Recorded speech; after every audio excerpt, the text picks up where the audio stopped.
I'm Dan DaRocha, and this is Baker's Insight. We're here at the Erika Record Test Bakery, and with me today, Scott McCrimmon, our test baker.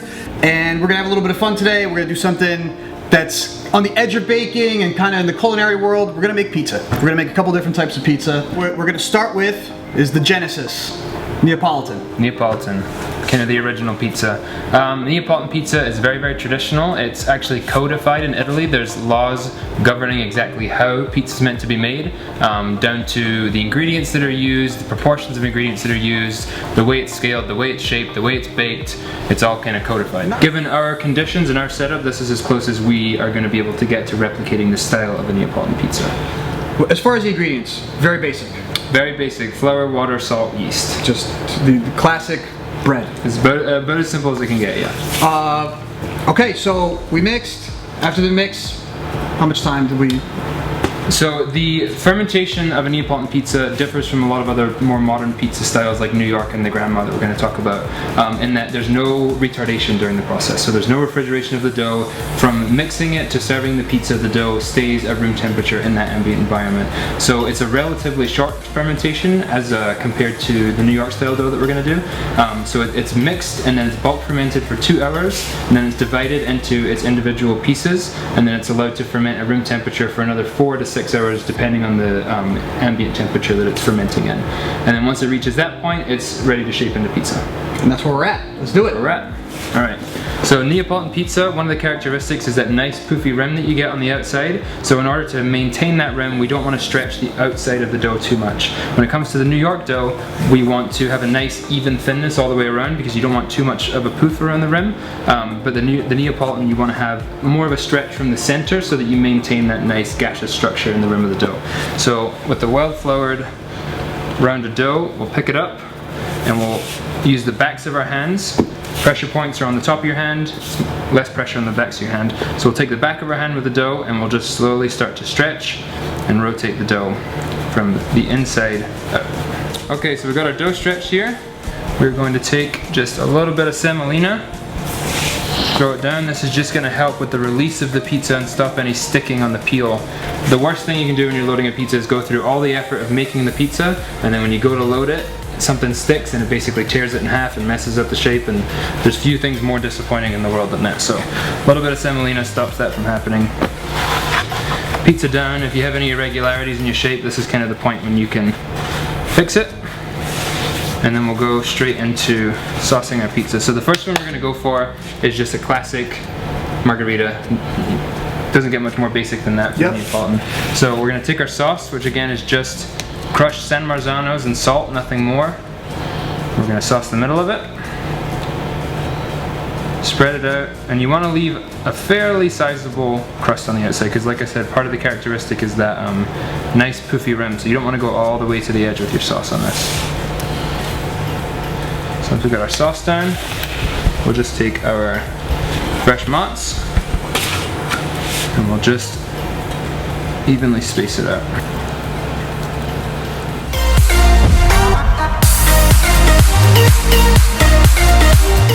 All right, went through Neapolitan, classic New York. What are the differences? The main difference is going to be the size of the pizza. Neapolitan pizzas are typically kind of a personal pie size. New York is going to be much larger. They're usually 18-20 inches, so you get a nice big slice out of it.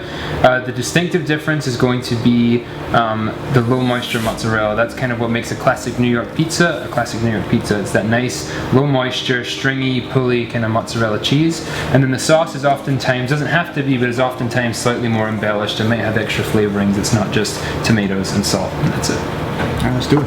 Okay, let's stretch one out. So we'll start much in the same way, but then like we're talking about, the crust is slightly different. You want a little bit less aeration in your crust. So when we stretch this one out, we're going to start essentially the same, stretching from the middle outwards, but when we get to the outer edge of the dough, we're really going to work that crust and stretch the crust out so that we have a nice even thickness of dough all the way around, whereas the Neapolitan we left a little bit more dough on the outside just to give us that nice poofy crust. So, same thing, we're going to go semolina. We're going to take our dough, stretch it out, fix any irregularities that we might have, and if you see any thick spots in your crust, you can take this time to just work that crust out a little more.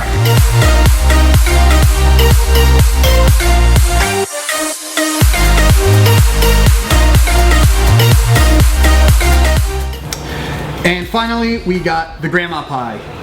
Grandma pie, big difference between the New York pie. There's similarities, but there's also differences. The difference is mostly in the composition of the pie in terms of its shape. We're going to bake it in a rectangular shape. We're going to bake it in a tray, which is going to affect the crust slightly. The crust is also going to be slightly thicker than the New York pie, so it's going to be a little bit more bready, a little bit more toothy. And then it's also going to be proofed slightly before baking, whereas a New York style pie, straight in the oven after you shape it. The dough itself, same?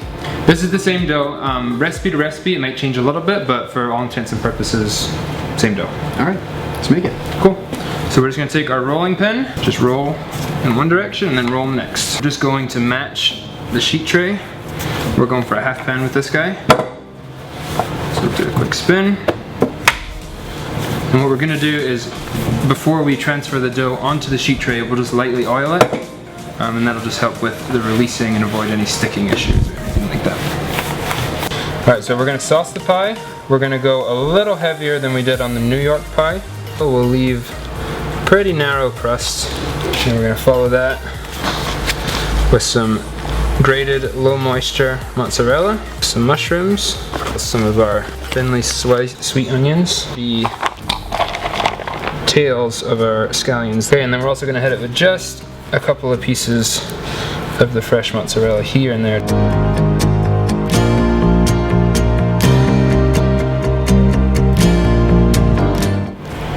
Okay, so here we go, final products. Over here, New York style, as we talked about, a little bit thinner crust, bigger size. Here in the middle, grandma. A little bit of the kitchen sink thrown at it, what we decided on, but also the shape, the thickness, clearly evident. And then over here, El Clasico, Neopolitan. A little extra color, a little extra char. Nice big puffy crust. Rim. You can see all the bubbles that popped out because of the nice gaseous structure. It was a beautiful time making these pizzas. I'm gonna have a much more beautiful time eating them, I think.